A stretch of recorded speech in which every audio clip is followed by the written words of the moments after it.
What's app میں message forward کرنے کی لمٹ لگ گئی۔ واٹس ایپ نے پچھلے سال جعلی وائرل افواہوں کو پھیلانے سے روکنے کے لیے دنیا بھر میں اپنے تمام صارفین پر پیغامات آگے 20 افراد تک فارورڈ کرنے کی پابندی عائد کی تھی، جسے اب مزید کم کر کے 5 کر دیا گیا ہے۔ اس سے پہلے اگر آپ نے ہمارا فیضی ٹیک یوٹیوب چینل سبسکرائب نہیں کیا تو جلدی سبسکرائب کر لیں تاکہ ہر نئے آنے والے لیٹسٹ ویڈیو آپ کو ملتی رہیں۔ اس سے پہلے دنیا کی مقبول ترین میسیجنگ اپلیکیشن میں صارفین جتنے مرضی افراد اور گروپس کو پیغامات بیک وقت فارورڈ کر سکتے تھے۔ واٹس ایپ کی جانب سے سوموار کو اعلان کیا گیا دنیا بھر میں آج سے تمام صارفین پر ایک پیغام کو صرف 5 بار فارورڈ کرنے کی پابندی عائد کر رہے ہیں۔ جکارتہ میں ایک ایونٹ کے دوران واٹس ایپ کی پالیسی اور کمیونیکیشن کے نائب صدر وکٹوریہ گرینڈ نے کہا کہ اس تبدیلی سے غلط اطلاعات اور افواہوں کو پھیلانے سے روکنے میں مدد ملے گی۔ گزشتہ سال جولائی میں واٹس ایپ نے اپنے بلاگ میں بتایا تھا کہ بھارت میں جہاں لوگ دنیا کے کسی بھی ملک کے مقابلے میں سب سے زیادہ پیغامات، تصاویر اور ویڈیوز شیئر کرتے ہیں، وہاں بھی ہم فارورڈ پیغام کی حد کا ٹیسٹ کر رہے ہیں اور ایک وقت صرف 5 پیغام فارورڈ کیے جا سکیں گے، جبکہ ہم کوئک فارورڈ بٹن بھی میڈیا میسیجز میں سے ہٹا رہے ہیں۔ اب یہی تعداد دنیا بھر کے صارفین کے لیے بھی مقرر کر دی گئی ہے۔ واٹس ایپ کے ذریعے جعلی پیغامات کے پھیلاؤ سے گزشتہ 2 برسوں میں بھارت میں 40 سے زائد افراد جبکہ میکسیکو میں گزشتہ ماہ 2 افراد کو زندہ جلا دیا گیا۔ واٹس ایپ کے مطابق اس نئی تبدیلی سے لوگوں کو اس میسیجنگ اپلیکیشن میں اپنے قریبی افراد سے بات چیت پر توجہ دینے میں مدد ملے گی۔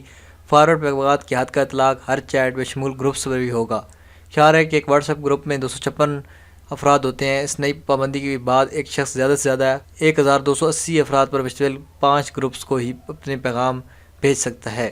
واٹس ایپ نے براڈ کاسٹ لیس فنکشن کی سہولت بھی پیش کی ہے، جس کی مدد سے صارفین ایک پیغام کو 256 افراد تک بغیر کوئی گروپس تشکیل دیے بھیج سکتے ہیں۔ صارف کے ایڈریس بک میں شامل افراد تک ہی ایسے براڈ کاسٹ پیغامات بھیجنا ممکن ہوگا اور یہ فیچر بھارت میں فارورڈ پیغامات میں پابندی کے دوران کام کرتا رہا تو دنیا بھر میں بھی یقیناً کام کرے گا۔ تو دوستو، آپ کا اس کے بارے میں کیا خیال ہے؟ مزید ٹیک نیوز کے لیے فیضی ٹیک کو سبسکرائب کریں اور اپنی رائے کا اظہار کامنٹ کے ذریعے کریں۔ ملتے ہیں نیکسٹ ویڈیو میں، تب تک کے لیے اللہ حافظ۔